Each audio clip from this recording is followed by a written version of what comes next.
We should be recording now.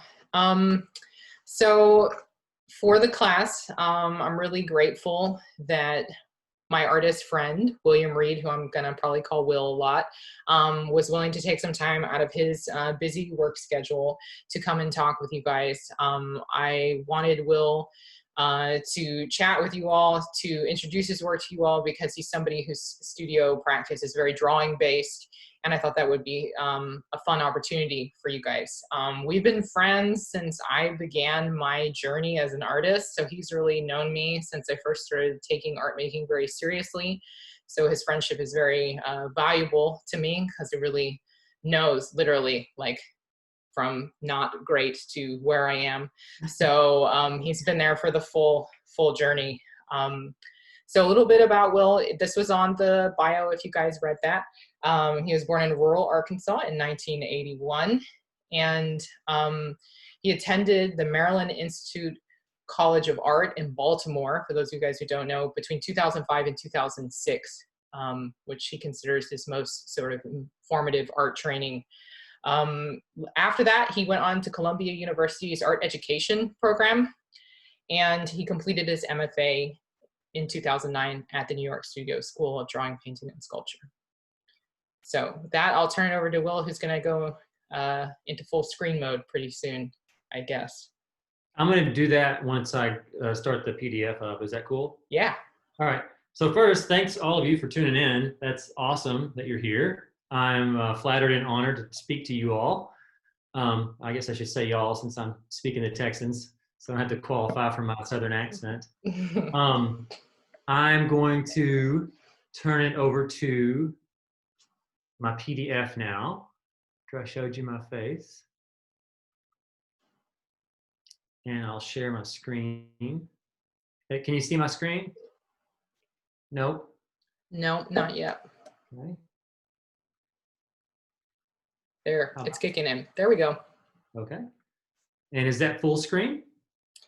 It is full screen. Awesome. Awesome. So before I start my talk, I wanted to just mention just 5 points that I want you to kind of glean from this. And they are that drawing is always mutable. It's always changeable. Never adhere to a standardized format. You should always create your own. The importance of always keeping a sketchbook, very important, and I'll talk about that a lot later. You should never discount powerful personal experiences to mine for image making. And finally, failure is really, really okay, and it's great. And you should never, ever, ever discard your failures, because later on you'll see how important they are. So I thought I would start with a drawing that I did as a student, because these talks that people give, often they always start the talks with these very super polished, mature works, which always annoyed me and bothered me. So I thought I would show you one that I did as a student. This was done as between my MFA 1 and my MFA 2 years in grad school. And I went to the New York Studio School, which is a very good school, but they have a major problem with their MFA program in that they don't allow you a studio year round. So after your first year of your MFA, you're asked to leave, to vacate the premises, and you don't have a studio. So you kind of lose momentum. And so instead of losing the momentum, I took the momentum with me back to my home state of Arkansas. And I thought, I really want to make ambitious work away from an academic setting. I want to prove to myself that I could work on serious artwork outside of teachers, professors, and peers. And so this is the drawing that came through that process. And it's a large drawing. It's over 8 feet by 8 feet square if you add its decorative border around it that's used for exhibitions. And I thought I would show you just kind of the nuts and bolts of how you build and construct a drawing of this scale. So the image that you see on the screen right now is the final image. And it took about a month and a half of drawing to get there. And so I'll just show you how we began. Can y'all see that? What's next? Now we got it. That popped up? Okay, great. Yeah. So I did a bunch of small scale drawings, sketches, pastels for this drawing. And this was all done from life, from direct observation, no photographs, nothing of that sort was used. I hired the model. She posed near my family's pool in the backyard. This is the setup. And what I want to point out is that you can't go down to the art store and order your 8-foot by 8-foot easel. You don't do that. You have to go out and you have to build it, because nothing like that exists. So if you want to work on an ambitious large scale drawing outdoors, you got to do it yourself. So I built that, and you can see, does my pointer work? Yeah. Awesome. So you can see these are cantilevered rods that are in the ground that keep the easel from flying away, because all of y'all are in Southeast Texas, and so tornadoes and thunderstorms can be violent, same as in the Ozarks. So this was a windy day that way, so it was anchored that way. So if the wind was blowing the other way, I would anchor them that way. And then this thing was a huge visqueen plastic liner with weights. It had weights in it down there, so I could throw it over the drawing if a thunderstorm blew up. And I would spend about, I would say, 4 to 5 hours every day working on this. And we don't get as much rain as y'all do down in Southeast Texas, but we get a lot, especially in the summer months. And so it was nothing for a thunderstorm to roll through and start pouring on me while I was working on this drawing. So I know it sounds like a lot of nuts and bolts, and I'll get to the drawing soon, but it takes a lot of planning and a lot of logistics to pull off a large scale work like this when you're outside of a studio setting. So that was the setup. Did that second one come through? Yes. The third image is up? Okay, awesome. Third one is up, yeah. So that's the setup. I usually stood around right there, probably 2-3 feet back, and then the model was over there. That's not the model, that's my mama. She's just looking at the progress. And this is not shown, but usually there's a team of Australian Shepherd dogs that would lay around me, and they were great support while I made the drawing. So this is probably after about 4 or 5 days of work. And you can tell that I'm going all over the drawing. I'm trying to think about the whole square, the whole space. I'm not just focused on one place. So I don't do it, Lucian Freud style, where he starts in the corner and goes all the way to the corner and he finishes at the top corner. I'm trying to think of the holistic nature of the drawing. And Sirena, you'll probably recognize that big, long diagonal chord. That's used for some geometric composition problem solving. The main thing I was having problems with was the model. I was paying her a lot to be there, so I was working on her more than the rest, of course, when she was there. But she started to get super elongated, like Giacometti style sculpture. And so I had to stop doing that, and I had to rework her. So you can see she gets sort of emaciated looking and elongated, which I wasn't too into. And so here the drawing is after 10 days. That's 10 days of work. And you can tell, because of financial issues, the model is much more realized than the rest. I would go on, after she would leave, I would go on to keep navigating the whole square. We had some beautiful Ozark sun there that day to illuminate that little space there. That's fun. So that's 10 days. And like I said, I worked on it for about 6 weeks, I think about.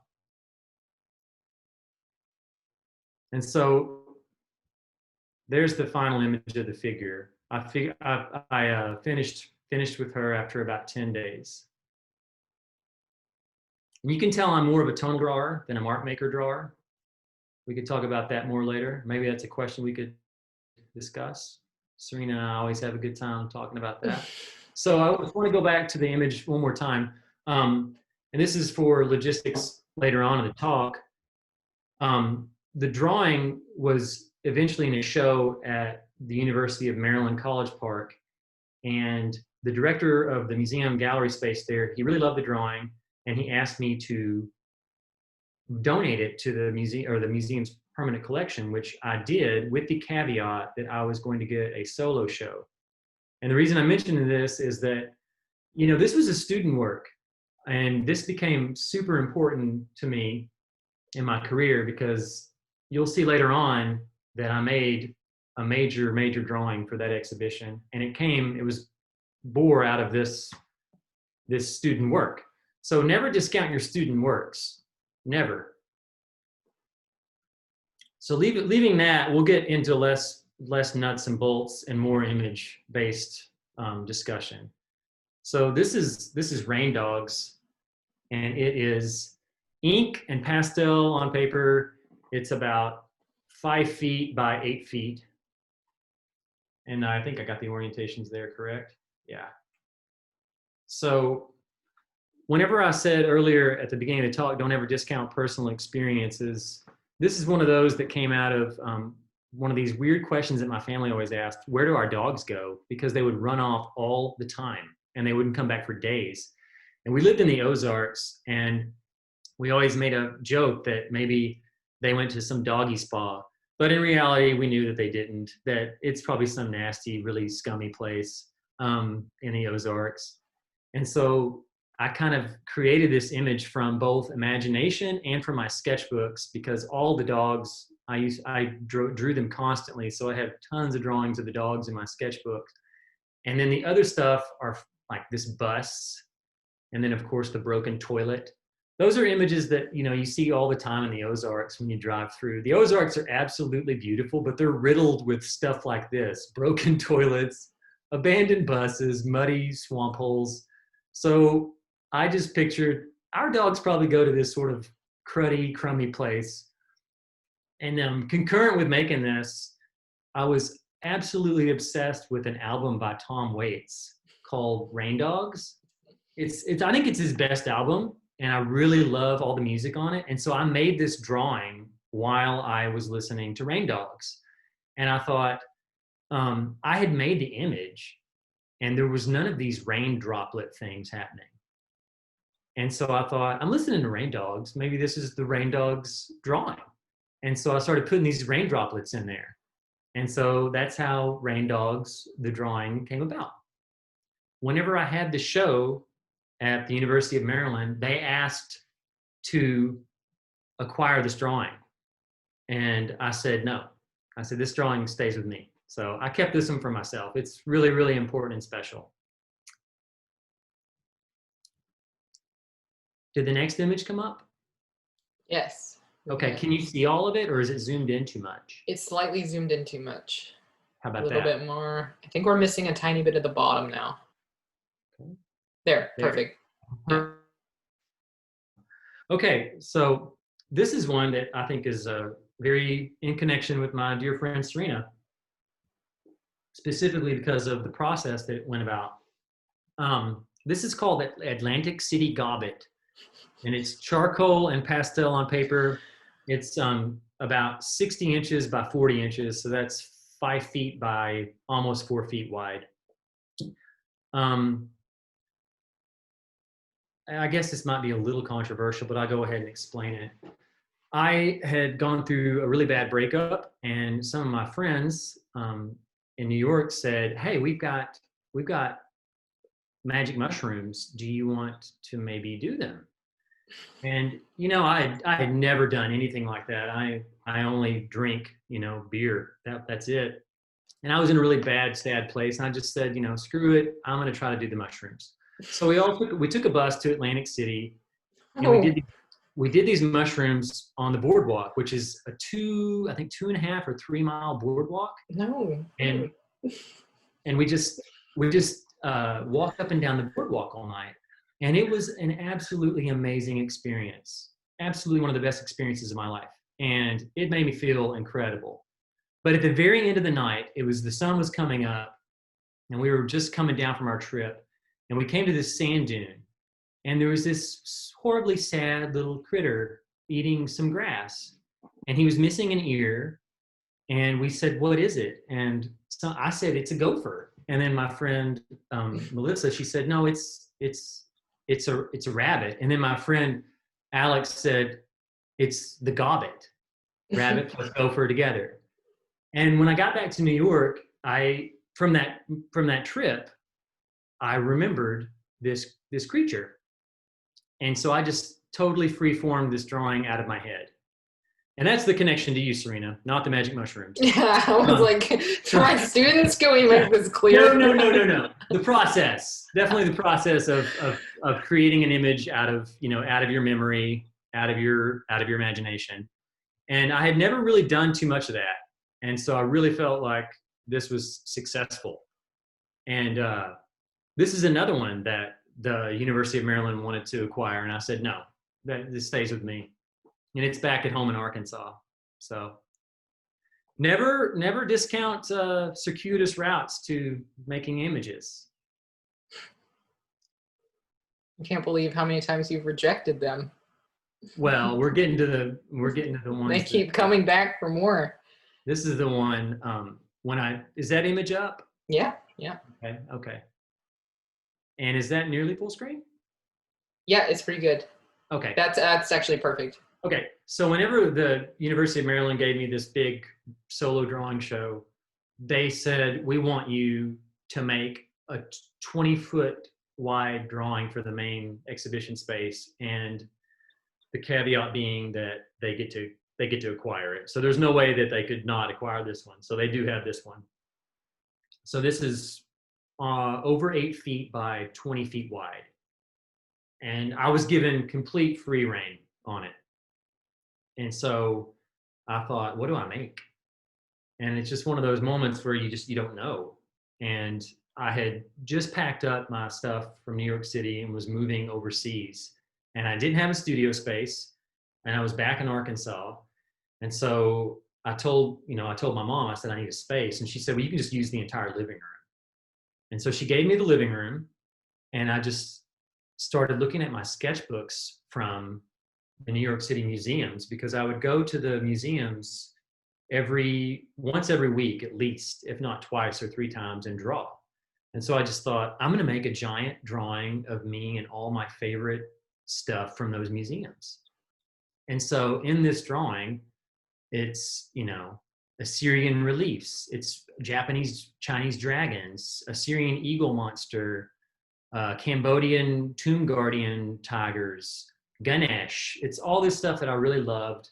And all these images, every one of them came from my sketchbook. They all came from my sketchbook, and I didn't use any sort of projectors or grids or anything. I just free-formed it and blew them up out of my sketchbook. And so I was working on it. I worked on it for probably a month, and I worked on it every single day for 7 or 8 hours. So it was a really, really intense time. And I didn't do any other art during that time. This was it. And I'll show you some. That's enough. You can't be making other art while you're making this thing. Exactly. Here's a detail. I love that hand coming down. Well, you know who the hand's from. It's from Johto. Oh, okay. The hand's from Johto, yeah. It's like it's the hand of God, yeah. Yeah, exactly, yeah. Love that. And it's charcoal and pastel on paper, and the only pastel is this kind of glowy thing around these 2 figures. And here's another one. I'm going to get to this later on, but drawing a figure full size, Serena and I have done so much of it. Whenever you draw a figure full size, you get weird distortions. And I'll talk about it at length later, but you can see how the feet and the legs get a little bit distorted on these figures. Kind of bothers me, but whatever. Okay, so after that huge exhibition, I left the United States and I moved with my ex-wife to Israel to live. And it was a complete debacle mistake. And I worked in the tiniest studio I've ever had in my life. It was is that full size or is that too big? It was too big, but you were scrolling nicely, so now we see it. You could blow it up a little bigger. Okay, great. And if you think, if anybody wants to chime in or throw a chat and say, zoom into an image, Serena and I are amiable to that. Totally. Okay, so I had moved over there and it was a complete debacle, and then a horrible war broke out between the Gazans and the Israelis. And there were bombs blowing up constantly. It was a horribly stressful environment.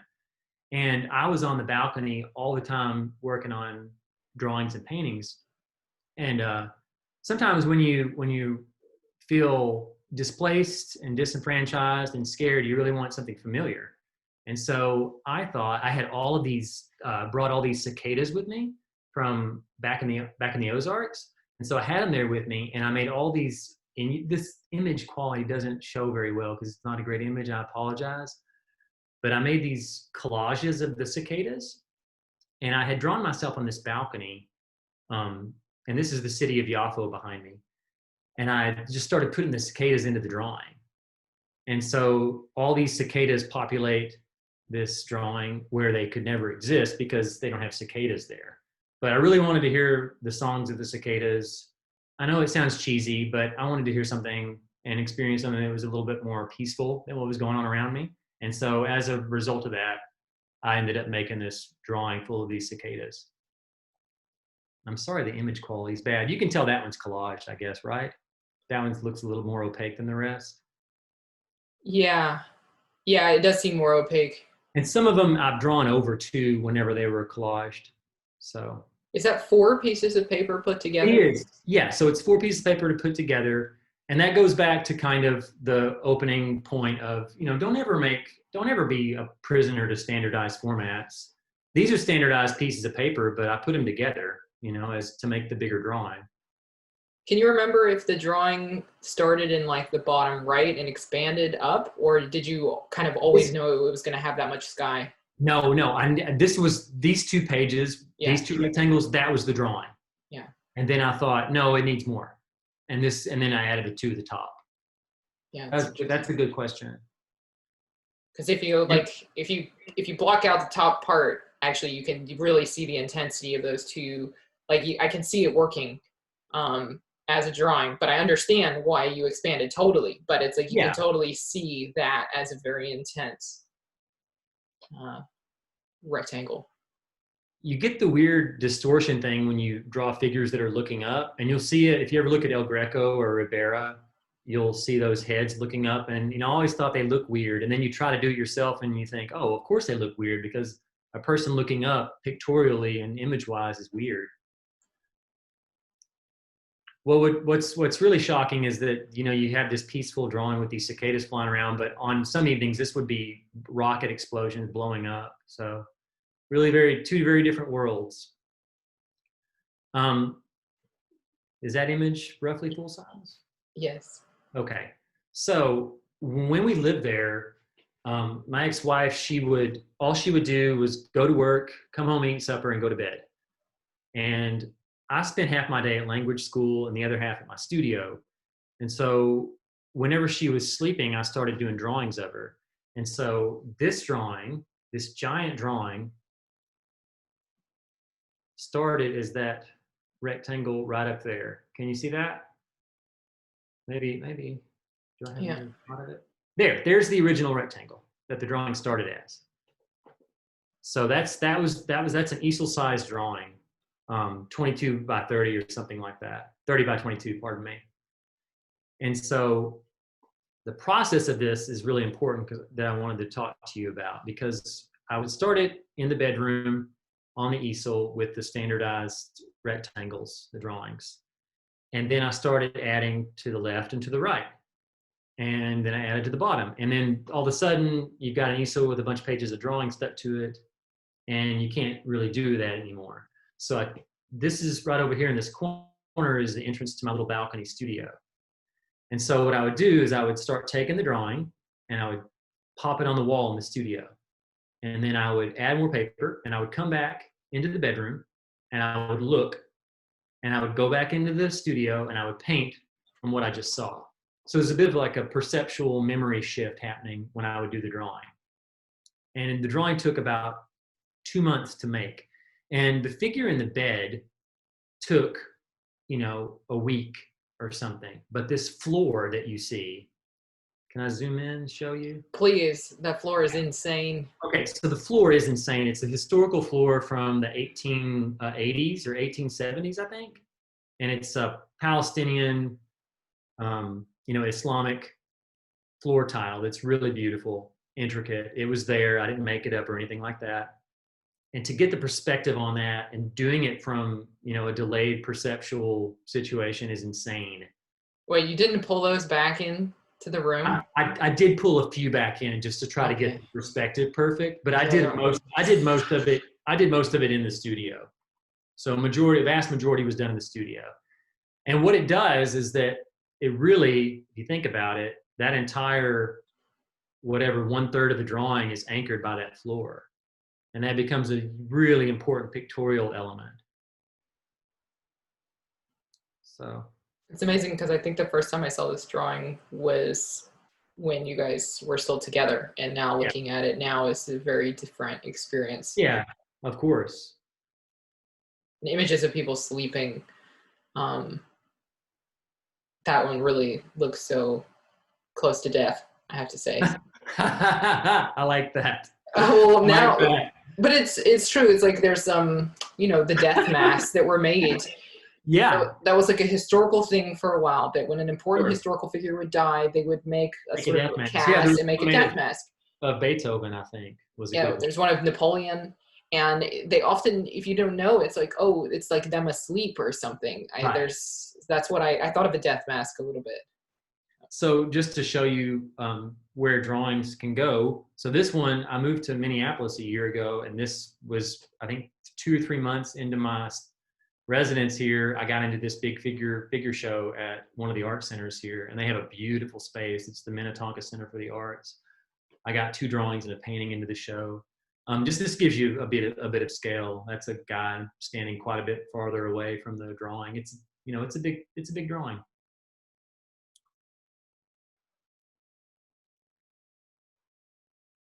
Okay, is that too big?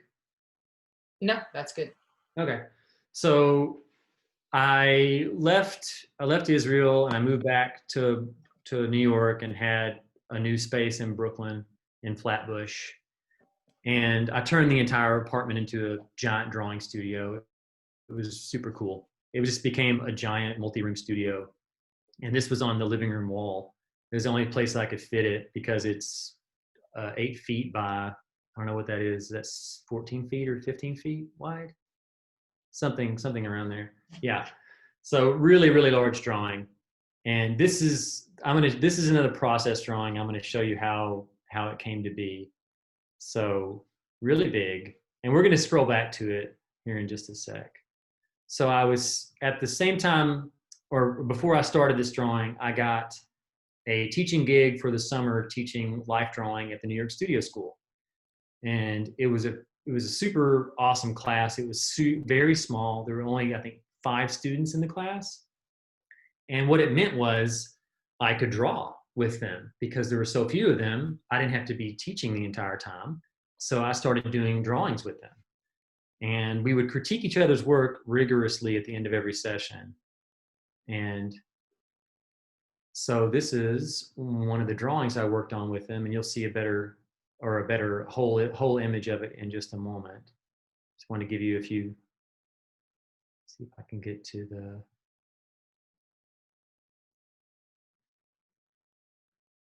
there. So this is the drawing.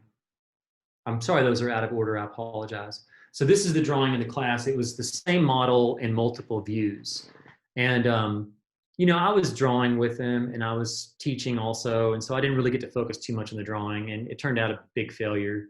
And I totally allowed the students to rip my drawing apart in the crit, which we did. And then I brought it back to my studio foolishly and thought I could figure it out. And I worked on it a bunch more. And then my brother, Caleb, came for a visit, and he is a very, very fine draftsman, excellent drawer. And he looked at the drawing and said, "This is not good, man. This is not working." And he just brutally destroyed me. And I was just totally dejected. But I was stubborn. I thought, I'm gonna make this work because I really like the image of this woman. And so I thought, okay, I think that this is the better figure. So I thought, I'm gonna save this figure. And then I read this awesome story about the last white rhino on Earth. And all the other white rhinos had died. And there was one last white rhino. And when I read this story, it just snapped. I said, I'm going to make a giant drawing about the last white rhino. And then I had the drawing of the woman that I had worked on at the school. And I thought, that's going to be the anchor of the drawing, is that dichotomy, that duality of this very fecund woman and then this sad, forlorn last white rhino. And it took about, I don't know, probably 2 or 3 months of work. And the white rhino, you can see, I didn't do it from photos. Serena, do you have any idea who I did it from? Oh, Durer. Very good. Albert I Dürer. never made that connection. Right on. So it's from Dürer. That's And what Dürer did is that he took eyewitness accounts and he made an image of a rhino. And he had never seen one. And Durer's image is dead on for a rhino, having never seen one. I didn't And that's actually a know phenomenal, that's a phenomenal thing, you know, for an artist to be able to do. And so I thought, I'm definitely not going to use a photo. I'm using Durer's rhino drawing. And so it's definitely my own. I made it my own, but I lifted that image from Dürer. And you can tell once again how loose things get started in these drawings and how realized they are later. There's the start of the rhino. It's very loose, very searching. And I think I'll show you one more image from this collection just to show you something. And Serena can definitely appreciate this, having worked on drawings for prolonged periods. Don't be precious about drawings. I mean, I beat the hell out of this thing. You know, this thing's it has holes in it. It has, look at that, a giant gouge in it. Drawings can be repaired. Drawings can be mended. So don't ever think, oh, my drawing got a bad eraser mark or something. Just, beat your drawing up. It's fine. Get good paper, and then you can beat your drawing up. Good things can come from it. Good things can come from beating the hell out of a drawing. All right. So there's our next image. Are we good is that good? Yeah. Okay, great. So I was telling, Serena and I were having a really good conversation a while back about drawing on the subway. And I will tell you, I have taken so many drawing classes in my life, so many.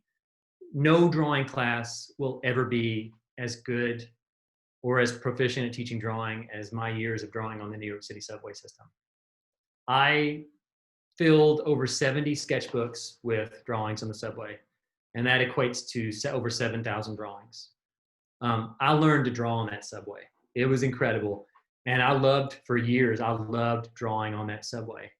And then it got pretty sour because after 9 years of doing it and experiencing the subway is an ugly, nasty place sometimes. And I saw a lot of that. I saw a dark underbelly of the city, literally the underbelly, since it drives all underneath New York City. And so I thought, I'm going to make kind of a farewell drawing to it. And so this is from a year of drawing on the Q train, which was the last train I took while I was a resident of New York City. And I took it 2 hours every day of my life to go to work. I was on there for 2 hours every day. It's a lot of time of your life spent on one train. And so this is my goodbye drawing to it. And it's all these figures, all of them, come from my sketchbook. All of them. And they're not all on one drawing. They're from, hundreds. If you're asking about this guy, that's me. A favorite, though, is Panda Head. I love him. I just noticed the hand above him. Sorry to interrupt you. The disappearing figure. Yeah. That figure came and went. There's Dancing Child, too. I like him back there. Lots of great characters. But yeah, Panda Head was busy on the phone there. I enjoy that. This is really beat up, too. Serena, you'll also appreciate this. This is on an old marathon drawing that I completely erased. So lots of history on that one. And I forgot to mention it's 7 or 6 feet by a little bit over 6 feet. So that's the scale of that. And just to give you an idea, here's the old working space there in Flatbush. Good studio, full of light. I missed that one. It was fun. There's another giant drawing that you're not going to get to see in this talk. It didn't make the cut. So post New York, there were a lot of circuitous lost years in there. And one of them was spent in Portland, Oregon. And I made probably the least amount of work in my entire life living there. It's a very sad place to me. Is that full size, y'all? Yep. Yep, good. Um, and I drank a lot of beer there because it's a huge beer drinking culture. I got really hard hooked on craft beer, and one of my favorite ones is Old Rasputin Stout. It's a great beer, one of the best stouts in the world. And consequently, I also got obsessed with Rasputin and reading about Rasputin. And foolishly, I thought that Halloween in Portland, Oregon was going to be a raucous affair, because it is a raucous, awesome affair in New York City. And so I bought a monk's habit from a monastery supply store out of Europe, a black monk's habit. And I dressed as Rasputin for Halloween.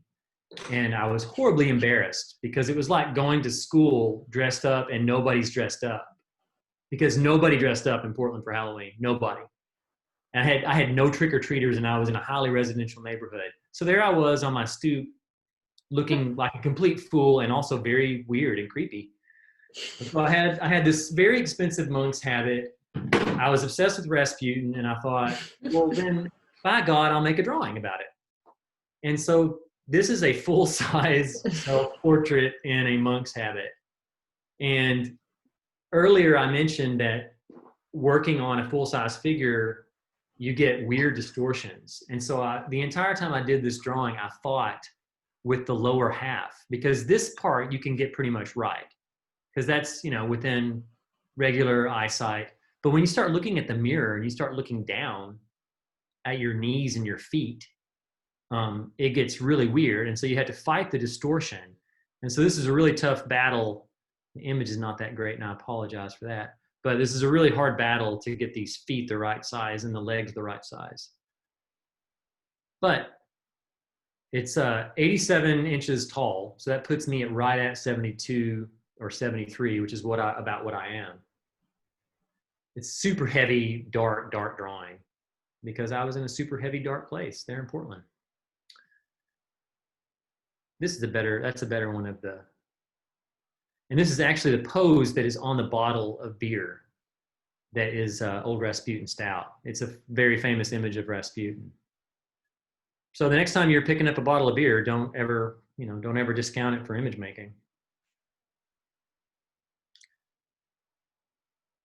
And after Portland, I moved back to Arkansas, and I had a really bad health scare, host of health problems. I went through a bunch of x-rays and MRI, blood tests. No doctor could tell me what I had. I had chronic pain that would wake me up in the middle of the night. And my dad died really young of cancer, so I was worried it was cancer, but nobody could tell me conclusively what I had. And so art making was really hard, because I was in pain all the time, constantly. And I was really scared for my health. And I had started back in probably 2010, I had started the biggest drawing of my life. And it was going to be a 25-foot wraparound panorama of these dead cow carcasses and dead trees on top of them. And I'll explain really quick. My family had a cattle farm back in Arkansas. We no longer have it for humane reasons. But anyways, I was working on that image, and I had started it and gotten halfway through it, and I had a 12 feet long piece started. And there was no way I could figure out pictorially how to one, work on it, and then two, how to display it. And so I abandoned it as a failure, but I kept the paper because it was really good paper. And while I was in all this pain, I went into my studio there in Arkansas, and I got it out. And I did this self-portrait on it. And it's probably one of the best self-portraits I think I've ever done in my life. It's a really important drawing. And going back to one of the points at the beginning of the talk is that, don't throw away failures, because you can get those failures out later on, and they can become really powerful images. I'm going to zoom in here real quick, show you some of the drawing. And all of these things are from my imagination, but they were definitely elements that were left over from the drawing. These were all big logs and sticks that you can definitely see how they morphed into, this is totally straight out of Beetlejuice and Tim Burton, which is a great film, by the way. and this monster demon. And this is just a small little, pull from that large drawing. I think I may have, that's a really close one.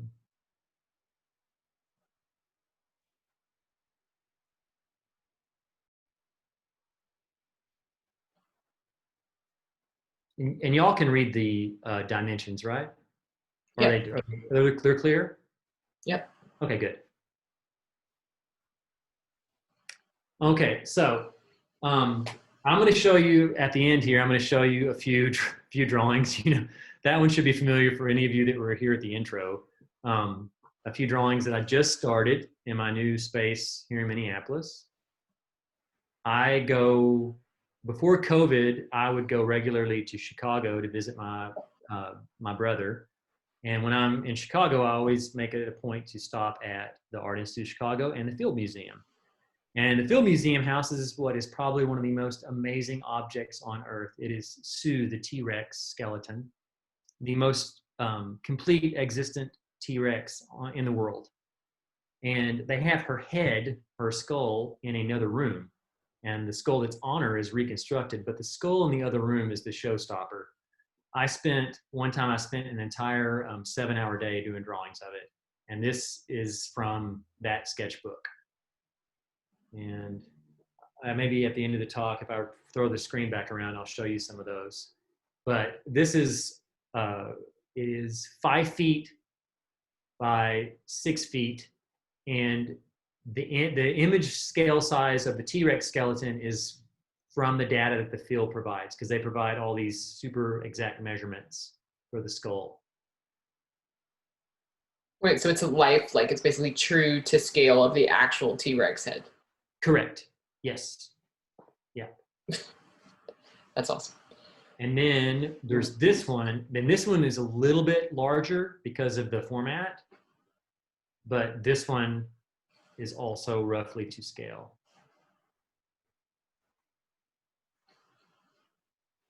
If you ever in Chicago, any of you have to go to that museum. It's absolutely just a fabulous, amazing place that I love.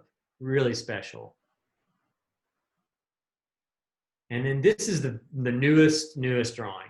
I just started this one about a week ago. And so one of the awesome things about Minnesota is that from October all the way to April, we have snow. We just had a snowstorm at the mid-October. And my dog, Lobo, he's down there. He loves the snow. And we love being out in the snow. And so after that first snowstorm, I thought, I gotta make a giant snowstorm drawing of my dog. And what you don't get to see is that this drawing, I've already figured out this drawing has to be a different format and has to be bigger. So what's going to happen is it's going to become it's called a lunette, which is a half circle. It's going to be bigger than this. Oh, wow. So it's going to be big. And I'll show you one more image. There it is up close of him. And this is important because this goes back to process and how y'all work as students. So originally I thought I'll try to use a photo because it's a hard pose to get him into. And I started with the photo and it looked awful. It looked like a really crummy, crappy, sentimental dog photo that people paint by number paintings off of. And so I just said, screw it. He's a highly intelligent dog. I'll do treats. And so we went through about probably 8 or 9 treat sittings before I got him sketched in really fast. And when I say sketched in, I just did the rough, whatever you want to call them, matrices of him, and then added some of the tonality later on. But he's a pretty good model. And so I hope that all of you maybe have come up with some questions for that, because that concludes my work. And at the end of the talk, I thought it would be really cool to show you some images that have really inspired me, and specifically some images from contemporary drawing, because I think that too often that's excluded from a lot of classes and curriculum. And I think that's really important for students to see. So the first one is not that contemporary. It's the image actually that just inspired the Lobo Blizzard painting. That's probably one of my favorite paintings that's ever been created by anyone. That's the Dog by Goya. It's in the Museo del Prado. Um, one of the most amazing images. It's such an amazing image. And that image of Lobo in the snow, that central rectangle was how the drawing began. And it began as an homage to Goya. But I quickly abandoned the homage to Goya because the drawing needs to be bigger. And so I added all this stuff. And I'm soon to add more. But that was the original impetus for the drawing, was that magnificent painting. I've seen it in person. It is incredible.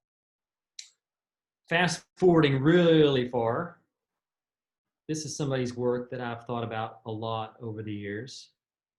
It is Kate Kollwitz. She's German. She died in 1945.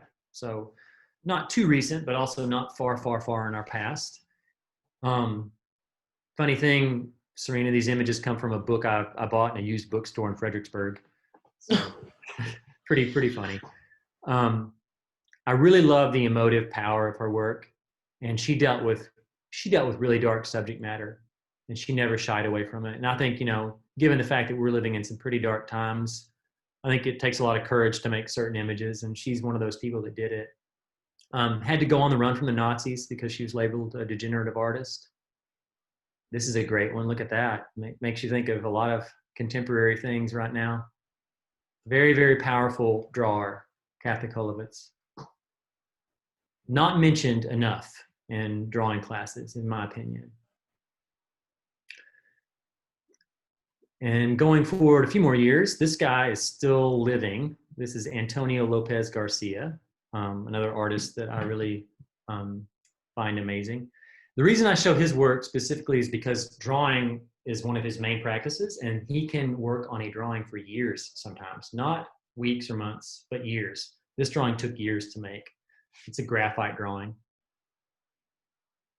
A lot of intricacies in there. And also, again, more of a tonal drawing than a mark-making drawing. This is one of his daughter, and he had her pose like that, which I think is cruel, because he worked on it for, I think he worked on it for a year, and he had her in this pose all the time. Really beautiful, poetic drawing. See if I can zoom a little bit more. There you go. And these are done from life. These are not done from photos. Just to be clear, he's a perceptual painter, drawer, sculptor. And this one I love because everybody knows the painting, and everybody thinks the painting is so stunning. And the painting is good, but it's not as good as this awesome kick-ass collage drawing. I mean, I love it that he took this from another drawing and he said, oh, this is a really good head. And he just pasted it into this drawing. I think that's great. And then down here, I love it that he said, well, I can't draw the egg good enough, so I'll just cut an egg out of a newspaper ad, and he put it in. I think the drawing is way, way more dynamic and cooler to look at than the painting.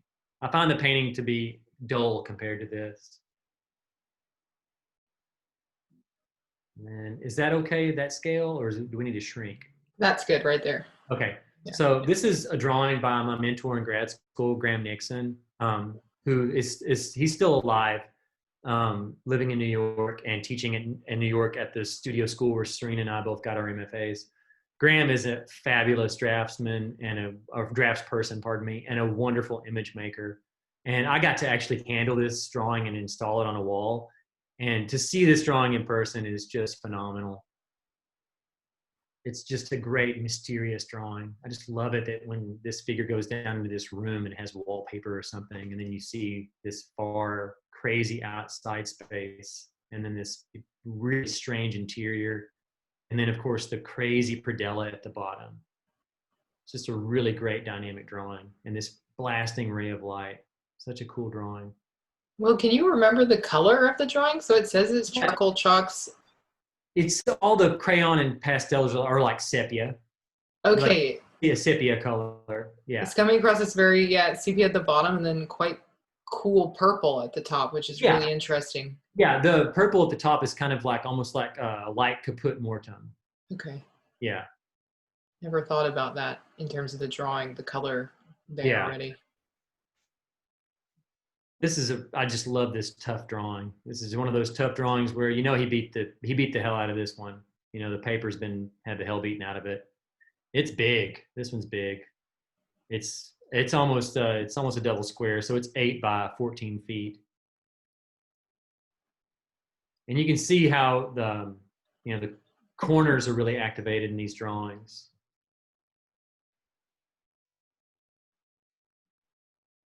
And then, of course, you know, in connection with my rain dogs, I had to show a rain bather, rain totem painting or drawing. I got to handle one of these too. It was cool.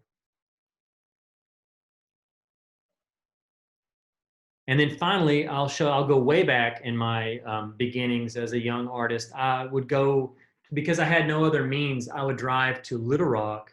That was my closest museum, the Arkansas Art Center, which is a far superior museum, in my opinion, than the Crystal Bridges Foundation in Bentonville. But that's a whole other talk. The Arkansas Art Center centers all of its curatorial means on drawings and works on paper. And so they have these really great drawing shows. And I remember as a young artist seeing this drawing installation by an artist named Whitfield Lavelle. And I was just floored because Whitfield Lavelle finds these antiques and antique walls and antique cabins, and he does these drawings on them. And they're really, really just amazing pictorially. And he takes these from sort of antebellum and post-Civil War slave and freed slave imagery, and he draws them, reproduces them on the wall. If any of you are more interested in his work, you can see his stuff at DC Moore Gallery. It's got a really great website with his work. So I thought, can you see me again? Yeah. Okay, cool. So I thought I would end with those images and welcome any questions. If anybody has any, well, it takes a while, or just if you're typing into the chat, it takes a second. You're welcome to turn your audio on as well. If you have a question for Will, I think Will's a pretty open guy. Yeah, I am. Don't think, if you're worried about it, a question being offensive or something, chances are very slim that he would feel that way. You could ask me about MRIs and magic mushrooms. We have both are unique experiences, I can tell you. We have a comment saying, good to know that drawing is messy and not so restrictive. Yeah, I think specifically going to both Mike and the studio school, they encourage you to get really messy and mess things up. It's really important to be open when you're drawing. Because like I said at the first of the talk, drawing is mutable. You can change it so fast. It's not like an oil painting or a clay sculpture. You can wipe a drawing out and then 40 minutes later, you've redrawn the whole drawing. So did you think of any good ones to ask Sirena, maybe? I was thinking about oh, somebody, a student typed in. Oh, yeah. So the question is from the student, when did you start drawing? I think the question meant to be, was it before school? Oh, so, seriously getting interested in drawing, probably ninth grade, freshman year of high school. Yeah. And we have another student question. Is there a place where you haven't been that you would love to draw? That's the dream question. Yeah, that's a dream question. I guess because of my Irish American roots, I would absolutely love to draw in Ireland. I think that would be really inspiring.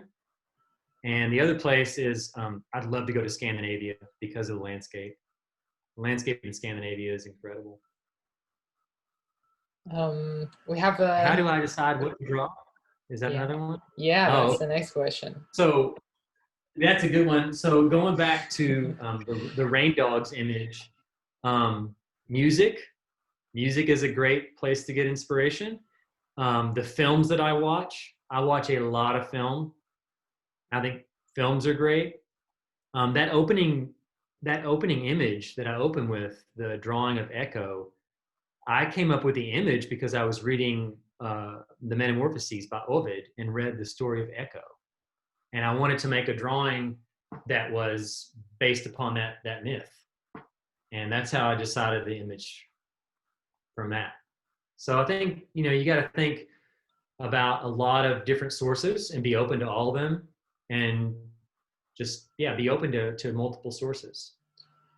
I have a question to tag on to that before we get to the next question. Would be though, have you ever had the idea for the drawing and then started it and realized it doesn't work? Absolutely. Yeah, many times. I mentioned one in the talk. Many times I've had them not work out. The main thing I think is that is important to dovetail onto that question is don't talk yourself out of an idea for an image. Just make it, and then if it's bad, then okay, you can still reuse the paper. You can make a new image, but don't talk yourself out of making an image. The Lobo Blizzard drawing, I was on the fence about it, but then I just said, fuck it, I'm going to make that drawing because I really like the potential for it. Thank you. Next question from a student is, you made that one drawing based on a memory from your mushroom trip. Have you ever composed art while actually on a psychedelic? That was an inevitable question. Okay, so the short answer of that is not yet. I just did them again recently for the second time in my life. So that drawing that I showed was from my first trip, and I just did a second trip. But that's definitely something I want to explore, because who knows what can happen. I think that could be another great source of image making. So yeah. Is there a medium now everything just moved. Is there a medium that you haven't tried that you would like to? I think maybe not a drawing medium, but I would like to do more sculpture. Specifically because I have become a full-time carpenter. Serena didn't mention, I was a professor for 7 years before I left New York City. And so since then, I've been mostly a carpenter to make my rent. And I think that has tended more towards me trying to make three-dimensional work, I think, eventually. So I think if anything, there's not a shift maybe in medium, it's maybe a shift towards a different form of art making, which would be sculpture and three-dimensional art. I think the student comment from Jude says, I can't imagine trying to capture what you'd be seeing. I think that's in reference to the psychedelic. Yeah, I think it becomes almost impossible, because color becomes such an important part of psychedelics. So you'd have to almost do it in pastels, which would probably be a huge mess because you'd be tripping. So that could be dangerous because pastels have heavy metal dust in them. So that's a different sort of trip, I have another question. Did you ever feel stuck with your drawing progress? I'm kind of stuck. Okay, so that's a great question. That's an awesome question. So these are my sketchbooks. I have 1, 2, 3, 4, 5 going right now. These will get you unstuck. They will get you unstuck. The answer is usually in there. Even if you're drawing cruddy, mundane stuff, you should have a bunch of these going.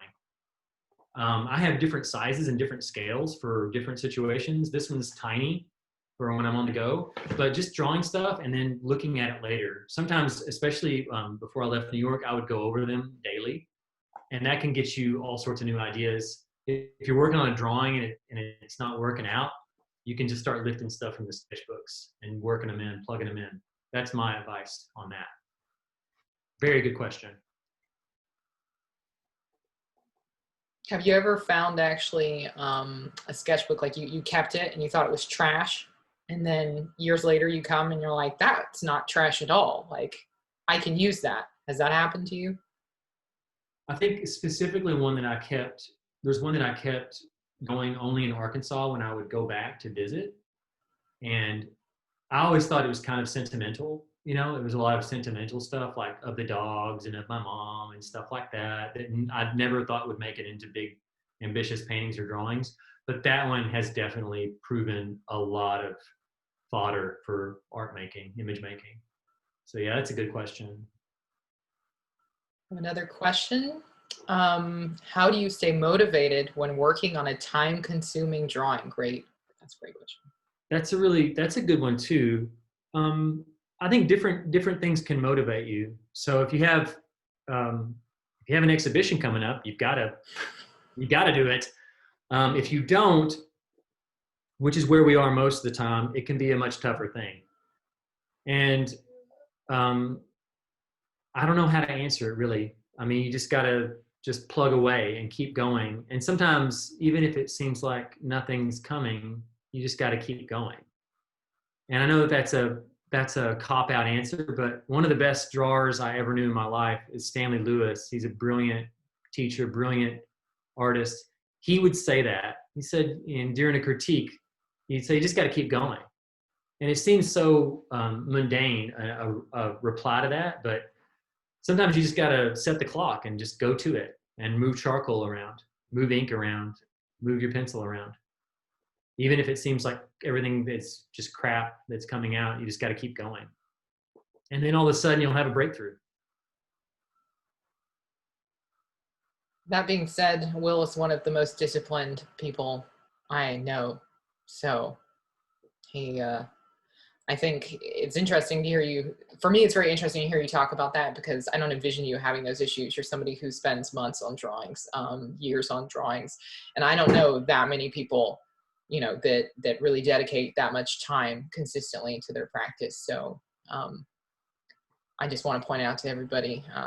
I think just being disciplined is, I think, generally part of your nature. It's not so you can't develop that, but it's something I think the best artists I know have in common. Yeah, and I think it Personally. goes back to this weird thing about school is that none of my professors ever said you should make work during winter break. You should make work during summer break. None of them said that. Nobody ever said that. When you're away from the studio classroom, try to make work. Try to get yourself motivated. During the summer months, try to make work.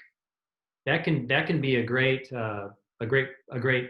practice to have to get yourself disciplined. Trying to make work away from class.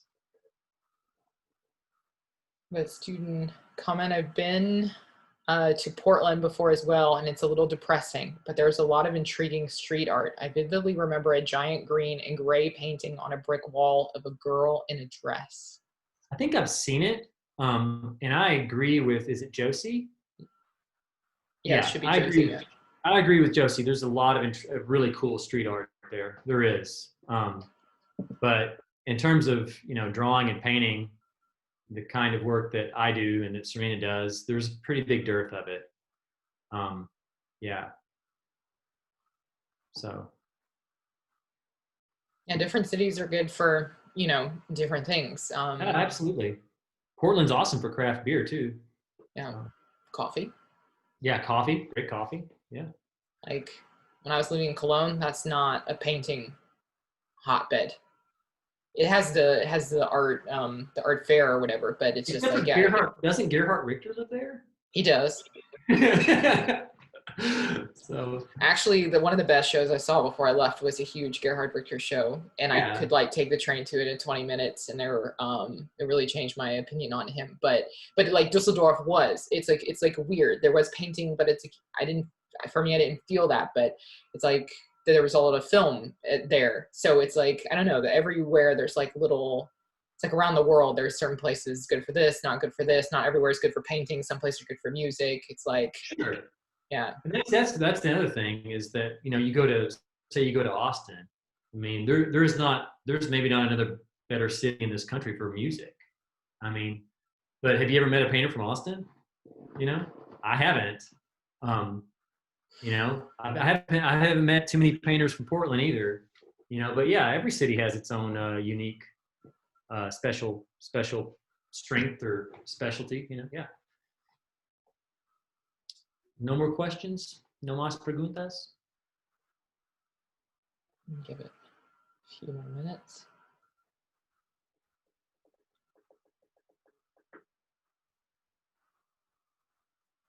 No, I have one more if nobody has any more. Sure, sure. It's going to be difficult for me to formulate, but I realized, okay, so I realized when you're talking about, inspiration, that sometimes inspiration was a memory.